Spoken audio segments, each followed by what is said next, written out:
last Sunday, Easter Sunday, Resurrection Sunday, nagpa-baptize yung nanay ko. I was part of the team there. And sabi ni Pastor James, last second, "Uy, mama mo yun. Ikaw na lang mag-baptize." So I was the one there getting to go there. I cried a lot.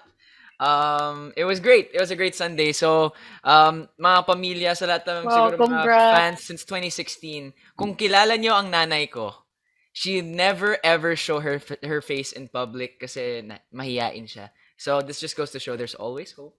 There's always resurrection. There's always revival that can come, and it can come anytime. You just have to believe in it. So, mga pamilya, I just want to ask you and to all of you guys as well, you four. May entrata. Napawaw sa ginawa ni Edward Barber. Pero bago natin simulan, ako pumuli si Josepa dito sa Josepa, anong latest na naghatid sa inyo na mga trending topic tungkol sa inyong mga favorite celebrity update? Sa latest I Want ASAP episode nga ay hindi napigilan ni Maymay Entrata na mapawaw ng ibinahagi ni Edward Barber ang ginawa niya sa kanyang mama. Narito ang nasabing video, ating balikan. Naghahanda ako sa Star Magic Games. So I've been practicing my basketball skills Patingin yung muscle and mo. everything. Patingin yung flex. Ay, basa. Sorry. Grabe si Edward. Grabe ka, Edward. Ito naman? Okay din, ako din naman. Okay na. Ay, ano to? Pa-flex pa. Ayan ha. Biruan lang nila yon ha. Baka mamaya bigyan nyo na naman ng masamang ibig sabihin yung joke ni Edward Barber kay Kobe Brown ha. Isa lamang yung biruan ng isang barkadahan. Okay? Wala pong masama doon. Nagbibiruan lang po sila. At naging mabenta naman ito sa kanyang mga kasama. Kaya tayo mga supporter at mga nanonood ha, maging positibo lang at wag masyadong negatibo, okay? Wag natin bigyan ng kahulugan ng lahat-lahat ng bagay na ating napapanood at naririnig, di ba?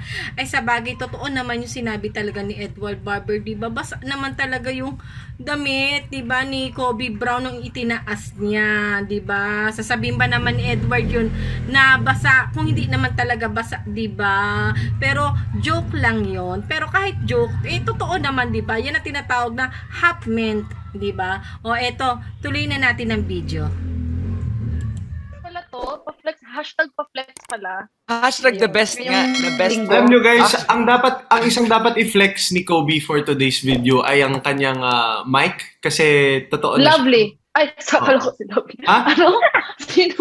Sino? Hindi, yung mic niya kasi problema sila nung mga huling linggo ni Andy. Si Andy yun, hindi si Kobe. Ayos yung audio ni Oh my Kobe. gosh.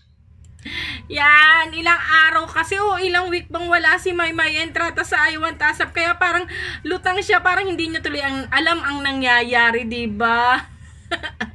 Ang cute-cute, pero ang cute-cute pa rin ni Maymay, di ba? Napaka-inosente pa rin niya. Tuloy natin. Pero we have to say, Kobe, great job getting to go to Bora. Sana nakapunta kang Jonas. One of the best milkshake places in Bora, just to have those as well. Hala, si Maymay Entrata tawan-tawa talaga. Ano kayo nababasa nito sa kanilang chat at hindi niya mapigilan ang kanyang pagtawa. Talaga nang hindi niya mapigilan, makontrol yung pagtawa niya. O tingnan niyo, tawan-tawa siya. Ano kayo nababasa nito sa kanilang chat room, di ba? Pero I'll share mine really quick then because I want to ask you guys one more question. Last Sunday, Easter Sunday, Resurrection Sunday, nagpa-baptize yung nanay ko. I was part of the team there. And sabi ni Pastor James, last second, "Uy, mama mo yun. Ikaw na lang mag-baptize." So I was the one there getting to go there. I cried a lot. It was great. It was a great Sunday. So, mga pamilya sa lahat ng siguro mga fans since 2016, kung kilala nyo ang nanay ko, she never ever show her face in public kasi mahiyain siya. So, this just goes to show there's always hope. There's always resurrection, there's always revival that can come, and it can come anytime. You just have to believe in it. Wow. So, mga pamilya, I just want to ask you, and to all of you guys as well, you four. O diba, kahit sino naman talaga mapapawaw sa ginawa ni Edward Barber, diba? Biruin mo, siya pa mismo ang nag-bless sa kanyang mama para maging Christian, diba? Wow, congrats Edward Barber, sa mura mong edad, 21 years old, biruin mo, nagagawa mo na yung mga ganitong bagay na tanging pastor lamang ang gumagawa, diba? Congratulations Edward Barber, at lalong-lalo na sa mama mo, diba? At kung si Maymay Entrata ay hindi mapigilan ang mapawaw sa ginawa ni Edward Barber at sa kanyang narating ngayon sa kanyang pananalig kay God, o diba, talagang tayo rin ay mapapawaw kung nasaan man ngayon si Edward Barber, kung nasaan bang estado ngayon, at pati man tayo ay mapapawaw kung nasaan mang estado ngayon si Edward Barber, dahil bibihira lamang sa ganyang edad na ikaw mismo ang magbi-bless, diba? Lalo na mama mo pa yung bless mo, diba? Halos karamihan ng ginawa ni Edward Barber ay tanging mga pastor o pari lamang ang nakakagawa nito, pero siya mismo ang gumawa sa kanyang mother, diba? Congratulations, Edward. We are very, very proud of you. Kaya mas lalo ka namang binibless ni God dahil kita mo naman. Continue natin. You four. We're hoping for so many things in our nation. Lalo na dahil palapit na yung, or hindi naman palapit, malapit na talaga ang election. We are only a couple of weeks away. So, ano ba ang dasal nyo or yung wish nyo sa paparating na election? I know this is a sensitive topic, but let's all be honest here. Maymay, ikaw naman. Sa susunod na video ko na natin pag-usapan yan tungkol sa election, at medyo mahaba-habang topic yan. Alam nyo naman, kapag election na pag-uusapan, diba? Napakarami nating say. Pero dito muna tayo mag-focus sa ginawa ni Edward Barber na talaga namang nakaka-proud, diba? Heto, balikan nga natin ang nangyaring pag-bless ni Edward Barber sa kanyang mama. Diba? Sa kanyang Mama Cathy. Okay, linawin muna natin kung sinong mama, ha? Baka mamaya kung sinong isipin yung mama. Mama Cathy yon, ang kanyang mother. Okay? O, balikan natin.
Marites?